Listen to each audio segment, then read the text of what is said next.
नमस्कार मित्रांनो, माझे आरोग्य प्रयोग या मालिकेत मी गेल्या आठवड्यात एक छोटंसं रील टाकलं होतं. ते होतं कोलेस्ट्रॉलविषयी. मी त्याच्याविषयी थोडंसं डिटेल बोलतो. आजचा सगळ्यात महत्त्वाचा मुद्दा माझा कोलेस्ट्रॉलचा जो आहे तो सडन हार्ट अटॅक. तुम्हाला सडन हार्ट अटॅक कसा येतो याबाबत मला जे मी एक 70-80 पुस्तकं जी वाचलेली आहेत, जी डॉक्टरांची मला आवड आहे, चांगलं पुस्तक भेटलं की मी वाचतो. परंतु ही सर्व पुस्तकं डॉक्टरांनी लिहिलेली आहेत आणि हे doctor across the globe practice करतात. आणि सगळ्यात महत्त्वाचं याच्यातले मेजर डॉक्टर जे आहेत ते एम डी डॉक्टर आहेत. तर ह्याच्यामध्ये सगळ्यात महत्त्वाची गोष्ट म्हणजे तुमचं कोलेस्ट्रॉल कसं वाढतं.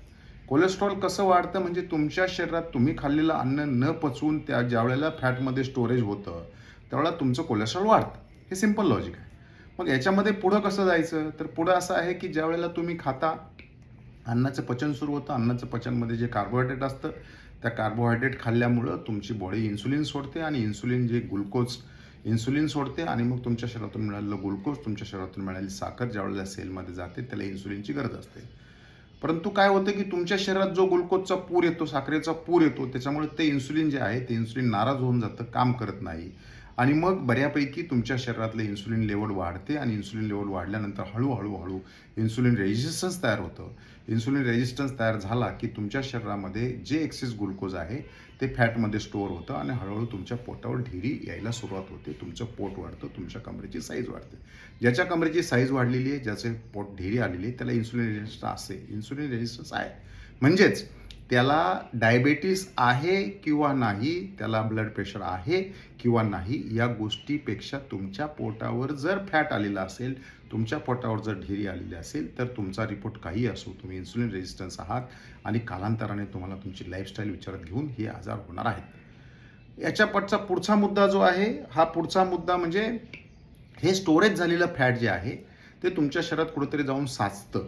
परंतु ज्यावेळेला तुम्ही परत तुमची लाईफस्टाईल तीच असते, तुम्ही तेच खात असतात, त्यावेळेला तुमच्या फॅटमधलं ट्रायग्लिसराईड जे आहे, हे ट्रायग्लिसराईडसुद्धा तुमच्या शरीरात दिवसभर फिरत असतं. आणि त्यातले जे तुमचं लाईफस्टाईल हेल्दी नसेल, तुम्ही खाल्लेल्या फॅटची क्वालिटी चांगली नसेल, तुमचं जे अन्न चांगलं नसेल, तर तुमच्या शरीरामध्ये ते कुठे जाऊन स्टोअर होते आणि ते दिवसभर फिरत असतं आणि फिरून मग एका ठिकाणी कुठंतरी स्टोरेज होतं. हे ज्यावेळेला तुमच्या शरीरामध्ये दिवसभर एक ट्रायग्लिसराईड फिरत असतं, त्यावेळेला तुमचे कुठेतरी जाऊन ते थांबतं, कुठेतरी जाऊन चिटकतं. कारण हे ट्रायग्लिसराईड किंवा कोलेस्ट्रॉल हा एक फॅट आहे, हे चिकट पदार्थ असतो, तो कुठे जाऊन चिटकतो आणि मग हळूहळू त्या ठिकाणी ब्लॉकेज निर्माण होतं. याला आपण ब्लॉकेज म्हणतात. आता डॉक्टर तुम्हाला ज्या गोळ्या देतात त्या सॅटिनच्या गोळ्या देतात कोलेस्ट्रॉलसाठी किंवा डायबिटीससाठी, तुम्हाला मेटामॉर्फिनच्या गोळ्या देतात. परंतु तुम्हाला मी बऱ्याच वेळेला बोलतो की कुठलाही डॉक्टर जे आहे तुमचा डायबिटीस पण बरा करू शकत नाही, तुमचा ब्लड प्रेशर पण बरा करू शकत नाही आणि तुमचं कोलेस्ट्रॉल पण कमी करू शकत नाही. कारण हे औषधं केवळ मलमपट्टी आहे. ह्याच्यामुळं तुमची लाईफस्टाईल तीच असली तर ही औषधांचं प्रमाण दिवस वाढत जातं, परंतु तुम्हाला कुठलाही रिलीफ भेटत नाही. डायबिटीसची गोळी वाढून इन्सुलिन तयार होतं वगैरे. ह्याच्याविषयी आज काय मी जास्त बोलणार नाही. परंतु ज्या वेळेला तुमचं तुमचं ट्रायग्लिसराईड म्हणजे फॅट कुठल्या तरी तुमच्या शिरेमध्ये जाऊन चिटकतो, स्टोरेज होतं, त्या शिऱ्याची साईज कमी होते आणि मग तुम्हाला हळूहळू बीपी तयार होतो. जसं तुम्ही वाढाल, परंतु तुम्ही बीपी तयार होणं किंवा तुमचं कोलेस्ट्रॉलचं थोडंफार ब्लॉकेज होणं ठीक आहे.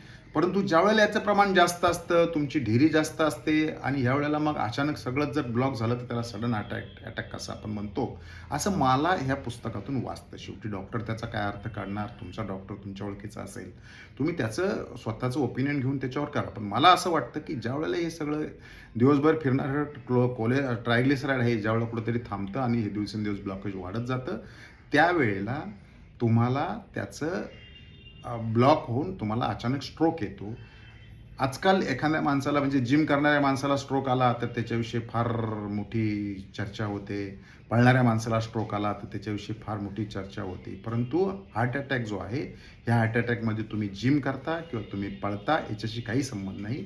तुमच्या बॉडीमध्ये ज्यावेळेला तुम्ही पळता, ज्यावेळेला जिम करता, त्यावेळेला एक्सेस तुम्हाला ब्लडची आवश्यकता असते आणि त्यावेळेला तुमचं जर हे ब्लॉकेज काही प्रमाणात असेल तर तेवढं तेच तुम्हाला रक्तपुरवठा करू शकत नाही आणि मग तो हार्ट अटॅक येतो.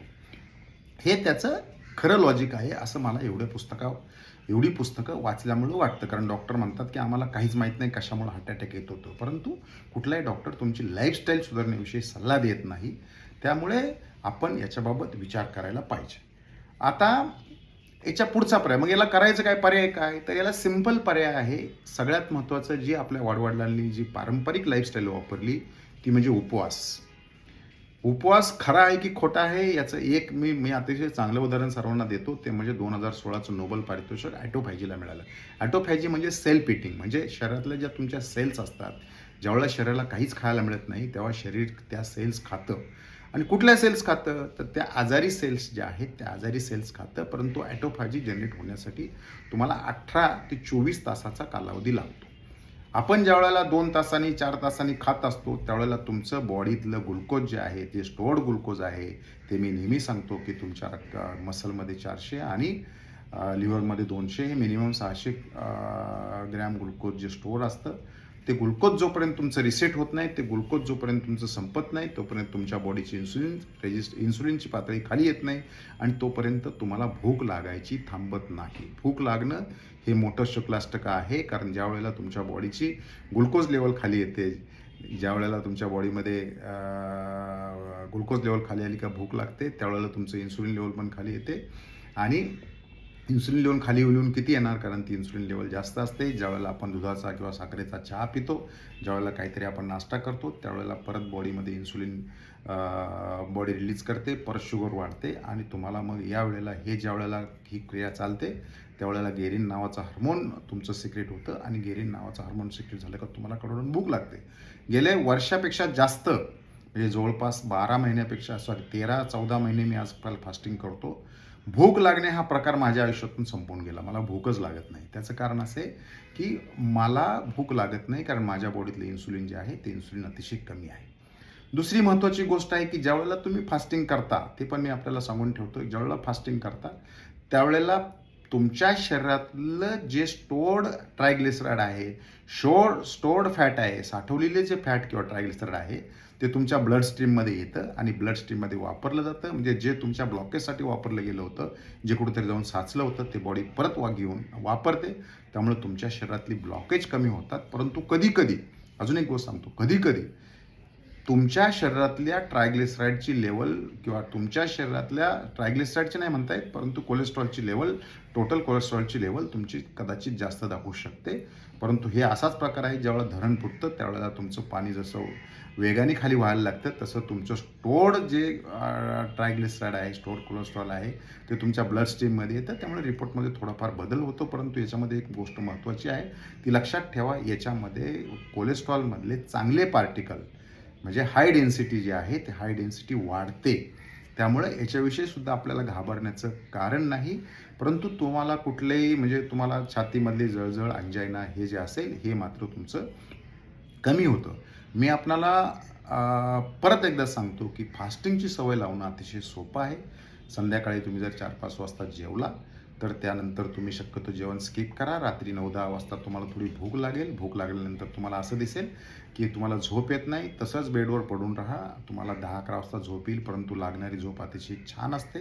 तुम्हाला रात्रभर परत लघवीला उठायला लागणार नाही आणि सकाळी तुमची बॉडी फॅटवर शिफ्ट झालेली असते. परंतु याबाबत माझे व्हिडिओ पहा. डायबिटीजच्या गोळ्यांची कशी ॲडजस्टमेंट करायची त्या प्रत्येक व्हिडिओमध्ये मी सांगितलेलं आहे. मी तुम्हाला नेहमी म्हणतो की तुमच्या डॉक्टरांचा सल्ला घ्या. याचं कारण असं आहे की तुम्ही काहीतरी आतातायपणा करू नये. त्यातली कन्सेप्ट जी आहे ती कन्सेप्ट समजून घेऊन मग करावं, अशी माझी अपेक्षा आहे. आता हे तुम्हाला सांगायच्या अगोदर आपली बऱ्याच लोकांचं म्हणणं असतं की प्रत्येक माणूस काय ऐकायलाच तयार नसतो. लोकांचं म्हणणं आहे की आमच्या वाडवडिलांचं किंवा आमच्या घरामध्ये कोलेस्ट्रॉल आहे, आमच्या घरामध्ये आहे अनुवांशिक विकार. अरे बरोबर आहे, अनुवांशिक आजार तुमच्या घरामध्ये असणार, कारण आईची जी लाईफस्टाईल आहे ती सुनेला येते, सुनेची लाईफस्टाईल परत तुमच्या मुलांना येते. त्यामुळं हे खाण्याचे वगैरे लाईफस्टाईलचे आजार आहेत, हे तुमचे राहणार आहेत. परंतु सर्व आजार जे आहेत ते सर्व आजार तुमच्या डाएटवर मॉडिफाय होतात. हे अगदी माझ्या अनेक मित्रांनी ज्यावेळेला हे फास्टिंग केलं त्यावेळेला सिद्ध झालेलं आहे. ज्यांचं कधीही कोलेस्ट्रॉल कमी होत नाही त्यांनी एकदा फास्टिंग करून बघा. ज्यांचा कधी BP होत नाही, कमी होत नाही, त्यांनी फास्टिंग करून बघा.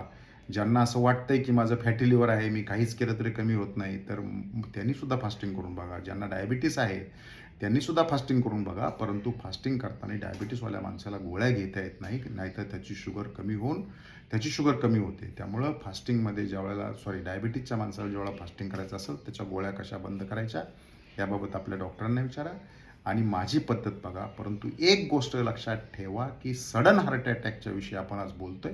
सडन हार्ट अटॅक हा तुमच्या शरीरात तुमच्या खाण्यापासून जे फॅट दररोज स्टोअर होतं, तुमची लाईफस्टाईल नाही बदलल्यामुळं दररोज त्याच्यामध्ये बदल होतो आणि बदल होणारं जे फॅट आहे, ते तुमच्या शरीरात जे दिवसभर फिरत राहतं आणि फिरत राहून परत तुमच्या शरीरामध्ये कुठेतरी जाऊन ते तुमच्या ब्लड व्हेसलमध्ये जाऊन चिटकून बसतं आणि चिटकून बसून हळूहळू त्यात वाढ होते आणि मग त्यावेळेला तुमच्या ज्या मॉडर्न मेडिकलमधले जे तुमचे औषधं आहेत त्या औषधांनी होत नाही. कारण मॉडर्न मेडिकलमध्ये फक्त रक्त पातळ होण्याचे औषध देतात, कारण रक्त निघून जावं. ते होत नाही आणि मग सडन हार्ट अटॅक येतो आणि मग त्याच्याविषयी आपण असं म्हणतो की कशामुळे येतो माहीत नाही. माझं स्वतःचं कन्क्लुजन हे आहे की ज्या वेळेला तुमच्या शरीरातलं एक्सेस ट्रायग्लिसराईड दिवसभर तुमच्या शरीरात फिरत असतं आणि त्याच्यामुळे ब्लॉकेज होतं, त्याच्यामुळे सडन हार्ट अटॅक येतो. त्यामुळे मी आपल्याला नेहमी सांगतो की तुमचं फास्टिंग इन्सुलिन जे आहे, हे फास्टिंग इन्सुलिन जनरली 3 ते 4 असायला पाहिजे. फास्टिंग इन्सुलिन करून बघा.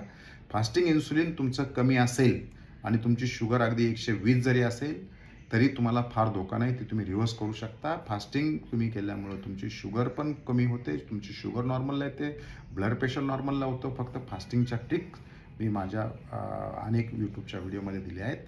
त्याचा व्यवस्थित अभ्यास करा आणि तुम्हाला एक चांगलं जीवन जगता येईल. याच्यासाठी माझ्या शुभेच्छा. शक्य झालं तर आपण डेव्ह ॲस्प्रेचं बुलेट प्रूफ डाएट, एक न्यूट्रिशन डीप न्यूट्रिशन नावाचं एक पुस्तक आहे, मेटाबॉलिक सिंड्रोमवर काही पुस्तकं आहेत. ही पुस्तकं वाचा, त्याच्यामधलं लॉजिक समजून घ्या. परंतु लो कार्ब डाएट करताना तुम्हाला फॅट खावं लागतं, परंतु हे कुठलंही फॅट प्रोसेस नसावं. मी सांगतो फॅट म्हणजे काय. फॅट म्हणजे मी खातो ते शेंगदाणे, खोबरं, तूप, हे सगळं भारतीय पद्धतीने केलेलं तेल. तेलामध्ये फिल्टर पण नाही आणि रिफाईंड पण नाही. गाळलेलं तेल म्हणजे घाण्यावरचं तेल कपड्यामध्ये गाळून घेतलेलं, हे करावं लागतं. अन्यथा त्याच्यामधल्या केमिकल्स जे असतात, त्याच्यामधल्या केमिकलचा त्रास होतो. तूप म्हणजे साईचं तूप काढलेलं नाही, त्याला घी ऑइल म्हणतात. भारतीय पद्धतीने केलेलं तूप हे खा. योग्य त्या ठिकाणी आपल्या डॉक्टरांचा सल्ला घ्या आणि अतिशय चांगल्या लाईफस्टाईल आपल्याला जगता येईल. तुमचं जे शरीरामधले एक्सेस फॅट आहे ते पहिल्या दिवसापासून कमी व्हायला सुरुवात होतं. ज्या दिवशी तुमचं फॅट कमी व्हायला सुरुवात होईल, त्या दिवशी तुमच्या शिरांमध्ये साचलेलं कोलेस्ट्रॉल, शिरांमध्ये साचलेलं ट्रायग्लिसराईडसुद्धा तुमचं कमी होतं. त्यामुळे तुम्हाला कुठल्याही गोळ्या वगैरे ज्या आहेत त्या बंद होतात. ज्यावेळेला तुमच्या शरीरांमधल्या शिरा मोकळ्या व्हायला लागतात, त्याच वेळेला नॅचरली तुमचा BP होणार आहे. ज्यावेळेला तुमचं इन्सुलिन डाऊन होईल, त्यावेळेला तुमची सेन्सिबिलिटी वाढून तुमचा डायबिटीस पण कमी होणार आहे. ह्या गोष्टी तुमच्या लक्षात ठेवा. या गोष्टीचा अंमल करा. तुम्हाला तुमच्या निरोगी आयुष्यासाठी खूप खूप शुभेच्छा. धन्यवाद.